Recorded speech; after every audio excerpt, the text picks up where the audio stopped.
The ball moved on its own. That was the first thing. Daniel had been the overnight security guard at the stadium for 11 months. He had walked that pitch in the dark more times than he could count. Empty stadium. No wind. Floodlights off. Nothing but the hum of the air conditioning systems and the distant sound of the city outside the walls. And a football. Sitting in the center circle. Moving. Slowly. Rolling toward the goal at the south end. No one touching it. No draft. No slope in the pitch. He stood at the tunnel entrance and watched it roll. It reached the goal line. Stopped. Right on the line. Like someone had taken a shot. And scored. Daniel stood there for a long time. Then he wrote it in his log. Anomalous ball movement. South goal. 2:17 a.m.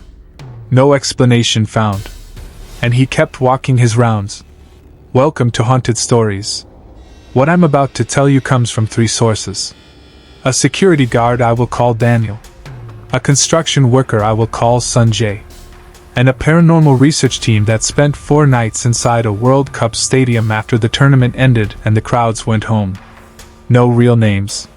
No real stadium. Because the people involved asked me not to. Because some of them are still working in that building. And because what happened in there, in the months after the last match, after the last fan went home, after the lights went down and the world moved on, is something none of them have ever been able to fully explain. But all 3 of them, independently, without knowing what the others had seen, described the same thing. A figure on the pitch. At night. Wearing work clothes. Standing in the center circle. Looking up at the empty stands. The stadium had taken 4 years to build. Daniel knew what went into that building. Not the steel and the concrete. The other thing. The thing the newspapers wrote about for a few weeks and then forgot because there was football to watch and goals to celebrate, and history being made on a pitch built by men whose names nobody knew. Men who had died building it. Working in heat that no body was designed to survive. In conditions that nobody had explained to them honestly before they came. Thousands of miles from home. From their families. From the football pitches in their own villages where they had grown up playing the same game that was about to be watched by billions of people. In the stadium they would never get to see completed. Daniel thought about this sometimes on his rounds. Walking the perimeter of the pitch at 2 a.m. The stadium around him silent and vast and beautiful. He thought about the men who poured the concrete under his feet. He thought about whether any of them had ever stood where he was standing. And looked up at where the stands would be. And imagined what it would sound like when it was full. And then he moved on. Because he had a job to do. Until the ball moved. 3 nights after the ball incident, Daniel was in the tunnel. The long corridor running from the dressing rooms to the pitch. Lights off. His flashlight. And footsteps. Ahead of him. Walking away from him. Down the tunnel toward the pitch. The specific rhythm of work boots on concrete. Not running. Walking. Deliberate. The pace of someone who knows where they are going. And has been there before. Daniel stopped. He called out. Security. Identify yourself. His voice went down the tunnel and came back from the far end. Nothing else came back. He walked the entire length of the tunnel. Checked every door. Nobody there. He stood at the mouth of the tunnel where it opened onto the pitch. And in the center circle.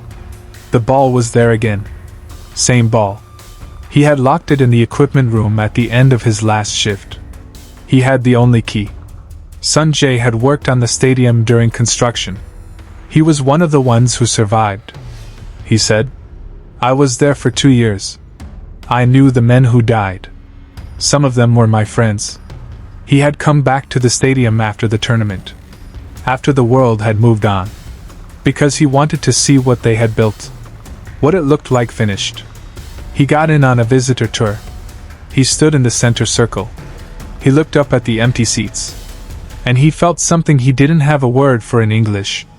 Something between pride and grief. Both at the same time. He said, I could feel them. The ones who didn't make it. I could feel them in that stadium. Not like a ghost story. Not scary. More like they were still there. Still watching. Still present. Like they had put so much of themselves into those walls that some part of them couldn't leave. He said. We used to talk about it. During construction. Late at night. We used to say, even if we don't get to watch the football. Even if we don't get tickets. We'll be in that stadium. We'll always be in that stadium. He said they didn't mean it the way it turned out to mean. But he thinks they were right anyway. The paranormal research team got access to the stadium HT months after the tournament ended. 4 researchers. 4 nights. Equipment measuring temperature, electromagnetic fields, audio, motion. The lead researcher, I'll call her Dr. Sarah, said the first night was completely unremarkable. She almost called it after night 1. But night 2 changed everything. At 2:14 a.m. the temperature in the center of the pitch dropped 11 degrees in under 90 seconds. Not the whole stadium. The center circle. A specific area approximately 30 feet in diameter. 11 degrees. In 90 seconds. In a climate-controlled environment stable for 22 hours. The electromagnetic readers spiked simultaneously. Steadily. Like a power source coming online. Like something gathering itself. Dr. Sarah pointed her audio equipment at the center circle. And she heard something that took her 3 days to process. Not voices. Not sounds she could categorize. More like rhythm. A repeated pattern of sound at a frequency just below normal hearing. She described it as the sound of a crowd. Muffled. Like a crowd heard through thick walls. Cheering. For something. She sat in the center circle in the cold spot. In the dark. For 20 minutes. And she said she felt, not afraid, not threatened, she felt. Witnessed. Like something in that space was aware of her. And simply wanted to be present in return. She said, I think they're still watching. I think they came for the football. And they stayed. Because nobody told them they could go. Night 3. Motion sensor. South tunnel entrance. 2:47 a.m. One trigger. Then another. Then a sequence of triggers moving in a straight line from the tunnel mouth to the center circle. The pattern of a person walking. The pace of someone who knows the way. On the video feed, Dr. Sarah watched in real time. The triggers moved across the pitch. Stopped. Center circle. And stayed there. For 11 minutes. The temperature in the center circle during those 11 minutes was 14 degrees colder than the rest of the pitch.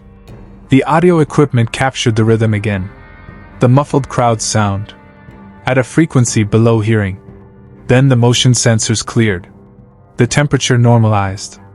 Dr. Sarah walked to the center circle. She stood in the exact spot.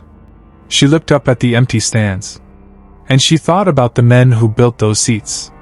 Who never got to sit in them. Who poured the concrete she was standing on.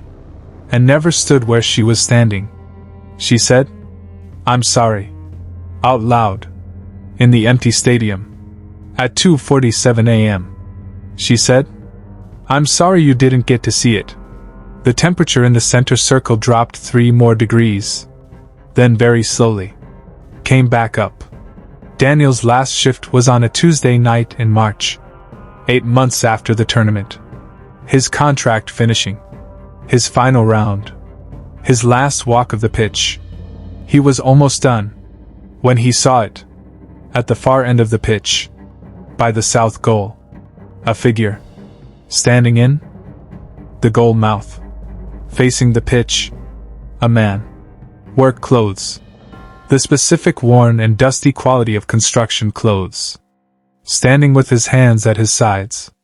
Looking out at the center circle. Daniel raised his flashlight. The beam crossed the pitch and hit the south goal.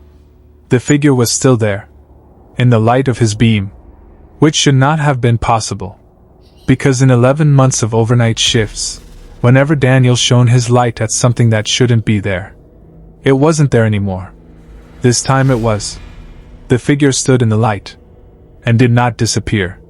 It just stood there. in the goal, looking at the center circle. And Daniel said he looked at that figure for a long time, and he did not feel afraid. He felt something he described as the specific sadness of watching someone who missed something they can never get back. The figure was standing in the goal of a World Cup stadium, in work clothes, in the dark, after the crowds had gone home, after the world had moved on. Standing in the south goal, looking at the pitch, the way someone looks at something they built with their hands. Something beautiful. Something they never got to see used the way it was meant to be used. Daniel put down his flashlight. He did not call out. He did not radio it in. He just stood there, at the north end of the pitch, and let whoever was at the south end stand there too. For a long time. 2 figures in an empty stadium at 3 a.m. One on either end, both looking at the same pitch. Then Daniel said, out loud, in the dark, to the south end of an empty stadium, he said, "You built something beautiful. I hope you know that." He turned back toward the tunnel. He walked the length of the pitch. He logged out. He drove home. He did not look back at the stadium as he left. But he told me that when he got home, and sat in his kitchen, and thought about 11 months of overnight shifts in that building, he thought about the ball in the center circle, the footsteps in the tunnel, the cold spot at 2 a.m., and he thought about what Sanjay had said, even if we don't get to watch the football, we'll always be in that stadium. And Daniel sat in his kitchen at 4 in the morning, and for the first time in 11 months, he cried. Not because he was scared, because he understood. The stadium was not haunted. Not in the way people mean when they use that word. It was occupied by the men who built it, who loved football, who poured their lives into that concrete, literally, and who stayed, because the game they had spent their whole lives loving was finally being played in the place they built. And nobody was going to take that from them. Daniel told me the last thing.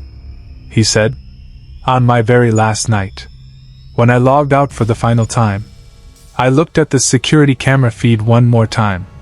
The south goal, the empty pitch, and in the center circle, the ball was there, just sitting there, in the center of the pitch, at 4 in the morning, like someone had just kicked off. Look! The game had just started. Like something that had been waiting a very long time had finally gotten what it came for. He said, I left it there. I left the ball in the center circle. He said, it felt wrong to move it. It felt like it belonged there. This has been Haunted Stories. Subscribe if you dare.